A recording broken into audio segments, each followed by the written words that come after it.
തീർച്ചയായിട്ടും ഇപ്പൊ പ്രതിപക്ഷ നേതാവ് ആക്ഷേപിച്ചെന്ന് പറഞ്ഞു സ്വകാര്യ നിക്ഷേപങ്ങളെ മുഴുവൻ കൊണ്ടുവരാൻ വേണ്ടിയിട്ടാണ് ഈ ബജറ്റ് എന്ന് പറഞ്ഞത്. ശരിയാണ്. അല്ല, കേൾക്ക്, അദ്ദേഹത്തിന്റെ ആക്ഷേപത്തെ ഞാൻ പൂർണ്ണമായി സ്വീകരിക്കുന്നു. സ്വകാര്യ നിക്ഷേപം ഇവിടെ ഉണ്ടാവണം. ഈ 87,000 കോടി രൂപയുടെ കടവും ഇപ്പൊ കൊടുക്കേണ്ട ബാധ്യതയും 5 ലക്ഷം കോടി രൂപയുടെ കടവുള്ള ഒരു സംസ്ഥാനത്തിന് ഏത് കാര്യമാണ് ഒരു സെക്ടറിൽ, പബ്ലിക് സെക്ടറിൽ തുടങ്ങാൻ പറ്റുന്നത്? ഇവിടെ ഇൻവെസ്റ്റ്മെന്റ് വേണ്ടേ? ഇവിടെ മത്സരിക്കുകയാണ് സംസ്ഥാനങ്ങൾ, ഇന്ത്യയിലെ സംസ്ഥാനങ്ങൾ. ഓരോ ഇൻവെസ്റ്ററേയും കൊണ്ടുപോകുന്നതിന് വേണ്ടി തമിഴ്നാടും കർണാടകയും മഹാരാഷ്ട്രയും തെലങ്കാനയും ആന്ധ്രയും ഹരിയാനയും എല്ലാവരും മത്സരിക്കുകയാണ്. ഇവിടെ വരാൻ പാടില്ല ആരും. അതല്ല ഞങ്ങളുടെ നയം. ഞങ്ങൾ സ്വകാര്യ നിക്ഷേപത്തെ പ്രോത്സാഹിപ്പിക്കും, ഇൻവെസ്റ്റ്മെന്റിനെ പ്രോത്സാഹിപ്പിക്കും. അതുവഴിയേ സമ്പദ്ഘടനയെ മെച്ചപ്പെടുത്താൻ പറ്റുള്ളൂ.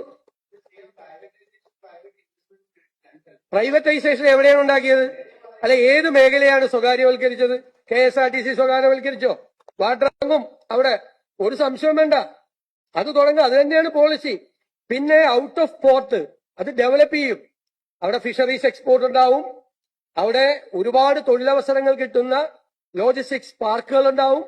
ഗവൺമെന്റിന്റെ ഏജൻസികൾക്ക് ചെയ്യാൻ പറ്റാവുന്ന എല്ലാ സപ്പോർട്ടും. ഒരു പുതിയ ഒരാൾക്ക് ജോലി കൊടുക്കാൻ പറ്റുന്നില്ല.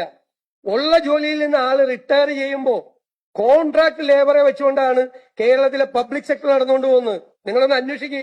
പബ്ലിക് സെക്ടർ നടത്തിക്കൊണ്ടു പോകുന്നത് പുതിയ അപ്പോയിന്റ്മെന്റ് നടത്തിയിട്ട് എത്ര നാളായി? ഈ ട്രാക്കോ കേബിൾ പൂട്ടിപ്പോയില്ലേ? ടെൽക്ക് പൂട്ടലിന്റെ വക്കിലാണ്. അഗ്രോ മെഷീനറി കോർപ്പറേഷൻ പൂട്ടലിന്റെ വക്കിലാണ്. ട്രാവൻകൂർ സിമന്റ്സ് പൂട്ടലിന്റെ വക്കിലാണ്. ആരുടെ പണം എടുത്തുകൊണ്ട് അതൊക്കെ നടന്നു പോകുന്നത്? നമ്മുടെ നികുതി പണം, നമ്മുടെ എക്സ്ചക്കറിൽ നിന്നുള്ള പണം, നിങ്ങളും ഞാനും കൊടുക്കുന്ന നികുതി പണം എടുത്തുകൊണ്ട് ഈ ഒരാൾക്ക് പോലും ജോലി കൊടുക്കാൻ പോലും പറ്റാതെ, റിട്ടയർമെന്റ് വേക്കൻസിയിൽ പോലും ഒരാളെ നിയമിക്കാൻ പറ്റാത്ത സ്ഥാപനമാണ് ഞങ്ങൾ സ്വകാര്യവൽക്കരിച്ചത്.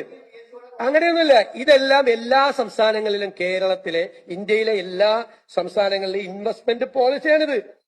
25 കൊല്ലം പുറകെ നടക്കുവാണ് കേരളം. ഞങ്ങൾ അതിനല്ല വന്നിരിക്കുന്നത്. ഞങ്ങൾ അധികാരത്തിൽ വന്നിരിക്കുന്നത് കേരളത്തെ 25 കൊല്ലത്തേക്ക് തിരിച്ചു കൊണ്ടുപോകാൻ വേണ്ടിയിട്ടല്ല, 25 കൊല്ലത്തേക്ക് മുമ്പിലേക്ക് കൊണ്ടുപോകുന്നതിന് വേണ്ടിയിട്ടാണ്. കേരളത്തിൽ എംപ്ലോയ്മെന്റ് ജനറേഷൻ ഉണ്ടാക്കി സമ്പദ്ഘടനയെ ഉത്തേജിപ്പിച്ച് പണം ഉണ്ടാക്കി പാവപ്പെട്ടവരെ സഹായിക്കാൻ വേണ്ടിയിട്ടാ. ഈ പണം കൊണ്ട് വെൽഫെയർ പ്രോജക്റ്റുകൾ നടപ്പാക്കും. 5 പൈസ കയ്യിലില്ല. എന്നിട്ട് വീണ്ടും പഴയതുപോലെ ആവണം. അല്ലെന്നേ, അതിനല്ല ഞങ്ങൾ വന്നിരിക്കുന്നത്.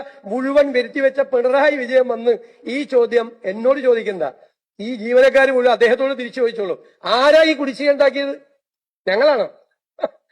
പറയണതിനൊരു ഔചിത്യം വേണ്ടേ? അദ്ദേഹം ഉണ്ടാക്കി വെച്ച അദ്ദേഹത്തിന്റെ സർക്കാരാണ് ഈ മെഡിസെപ്പ് തകർത്തത്. ജീവനക്കാരുടെ പരാതി 10 കൊല്ലം മുമ്പുണ്ടായിരുന്ന ഉമ്മൻചാണ്ടി സർക്കാരിനെ കുറിച്ചാണോ? DA കുടിശ്ശിക വരുത്തിയത് ഉമ്മൻചാണ്ടി സർക്കാരാണോ? DR കുടിശ്ശിക വരുത്തിയത് ഉമ്മൻചാണ്ടി സർക്കാരാണോ? അല്ല. ലീവ് സറണ്ടർ അടിച്ചു മാറ്റിയത് ആരാണ്?